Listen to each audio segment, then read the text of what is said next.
Let's get started, and let's start with Alabama. King gets a snap. Time. Throws. It is incomplete.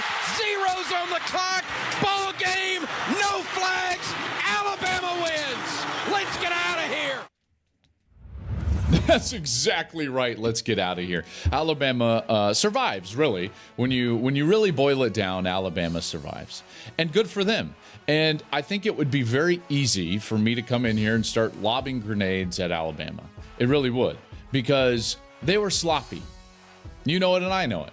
They didn't play their best game. Obviously, Bryce Young is not out there, and that's has a lot to do with it. But even aside from that, they didn't play their best game. 4 turnovers. 2 missed field goals. I thought too many penalties. Overall sloppiness. And I think Nick Saban realized that it was going to be going that way. But I'm not going to sit here and lob the grenades because you know what? They won the game. So you take away a Heisman Trophy winner from Alabama. You say you're going to turn the ball over 4 times, miss 2 field goals in a conference game. And what do you think? And by the way, on 2 of those turnovers, the opponent is going to have a short field and score. You'd be like, nah, they might lose this one. They might lose it. But they didn't. And I think that that's important. And I'm going to give Alabama props because they won essentially a prize fight with one hand tied behind their back. And that's not easy to do. And I don't think that there's many teams in the country that could do that. So they go out there without Bryce Young, and they ran the ball 51 times. 51. Extraordinary. And A&M knew what was coming. They knew where it was going. They knew who was getting it. Jahmyr Gibbs was really good, by the way. I mean, he's an outstanding back. I love watching him run. He's got great vision and burst. He's smooth as a runner. Really love watching him run. But they ran it 51 times as a team. And you'd think, like, if you're one-handed and you're not like an academy running the option and you're going to run it 51 times, it's like, it'd be hard to find a ton of success because, you know, at some point the defense is just going to commit all of their resources to trying to stop you. And that's not really what happened. And Alabama was able to just sit in that pocket of running the football, not the pocket for a quarterback, but the pocket of just like the play calling situation and run it to the tune of over 5.5 yards per carry. I mean, that's pretty dominant. So tip of the cap to the Alabama offensive line. Tip of the cap to Bill O'Brien, who did not get bored taking a profit. He didn't get bored with success. I've always said, by the way, and I think that there are very few really good play callers out there. Great play callers, they do not get bored with the simplicity of success. All right, when you're having success, stay there until the opponent takes you out of it. And more times than not, you'll find that you can just continue to have that same success. And that's exactly what Alabama did. Like I said, it was ugly, but you get the win. And from A&M's perspective, this is why A&M's got to feel so dejected, is that everything went their way. They were able to go to Alabama, which is not an easy place to win, obviously. Like it's almost ridiculously impossible to win in Alabama. If you want to get Bama, you need to get them on the road where they haven't played quite as well as they have at home. And we've documented that on the show. So they get them, if you're going to beat them in their place, well, you'd love it to be without Bryce Young, right? Okay, so check. They get that. You'd love for them to play sloppy, check. You'd love for them to give you a few gifts. 4 turnovers, check. You'd love for their special teams to start making a few mistakes here and there. 2 missed field goals. Check. And now all of a sudden you're sitting there and you've got a chance to win and you still didn't win. That's a problem for A&M. A&M is not a very good football team at this point. And let me tell you why I know exactly how they feel. Exactly how they feel. When I was playing minor league baseball, I was fortunate enough to be on a team that was playing in an extended spring training situation.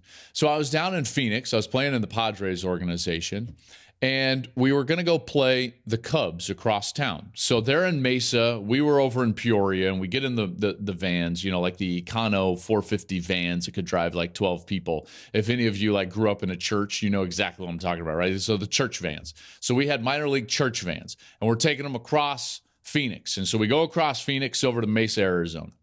And we go to Mesa, Arizona, and guess who's the starting pitcher for the Cubs extended spring training team?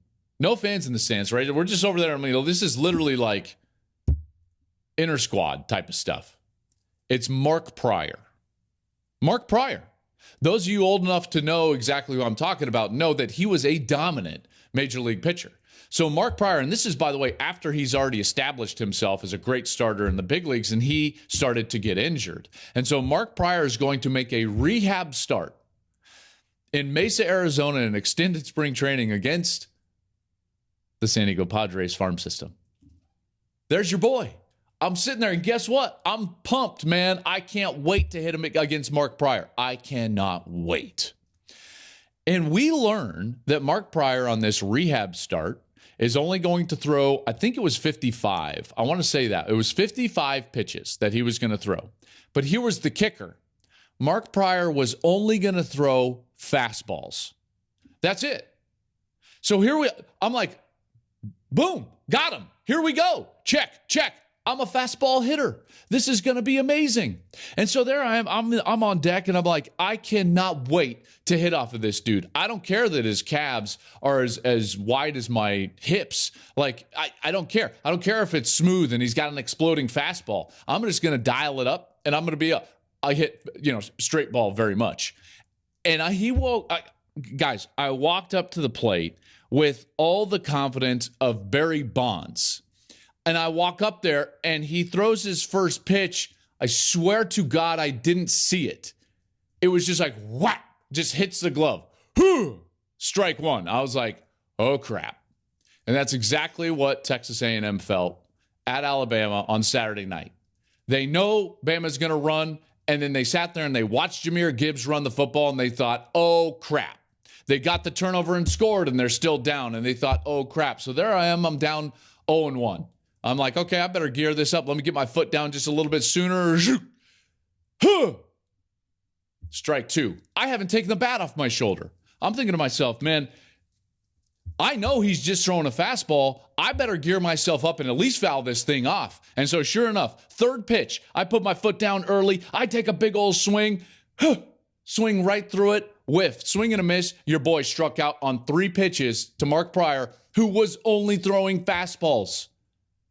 Walked back to the dugout, sat down, took my helmet off, and I thought to myself, I probably need an education. And it wasn't too long after that I walked on at the University of Colorado. I realized that it wasn't for me. And right now, the Aggies this year, it ain't for you. Not when you go in there and you know they're one-handed and they turn it over 4 times and they miss 2 field goals and you throw that performance up, ain't your year. Ain't your year. That's not a very good football team. I'm going to give Bama a lot of credit for doing what they did. They won a conference game. They did it without their starting quarterback. They overcame a lot of miscues, but dang, A&M, that ain't good, man. And guess what? I feel you. I struck out on 3 pitches to Mark Prior, who I knew was just throwing fastballs. Hey, thanks for watching. If you enjoy that clip, make sure you click subscribe somewhere down here. From game highlights to exclusive interviews and rankings, we've got everything you need as a college football fan right here, College Football on Fox.